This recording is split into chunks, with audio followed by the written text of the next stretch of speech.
यवतमाळ मार्गावरून जाणारा diesel tanker अचानक वळण रस्त्यावर पेटल्याने टँकरने पेट घेतला। टँकर वळण रस्त्यावर पलटी झाल्याने एकाचा आगीत होरपळून मृत्यू झाला। टँकरमधील डिझेलला आग लागल्याने दूरपर्यंत आगीचे डोम दिसत होते। आग विझवण्यात मोठी कसरत करावी लागली।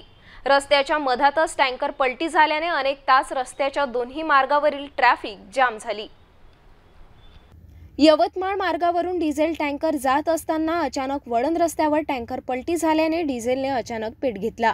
भीषण आगीत एक जण ठार झाला तर दोघे गंभीर जखमी झाले। अचानक टँकर पलटी झाल्याने टँकरमधून पळ काढण्याच्या काही क्षणात टाकीतील डिझेलने पेट घेतला। यामुळेच एकाचा जागीच होरपळून मृत्यू झाला। आगीचे डोम दूरपर्यंत पसरले होते।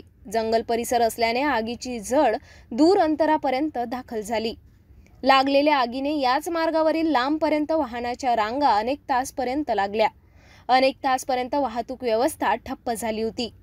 आग विझवण्याचा प्रयत्न केला असता सुद्धा आगीचे वाढते डोम पाहता शर्थीच्या प्रयत्नानंतर सुद्धा लागलेली आग विझू शकली नाही।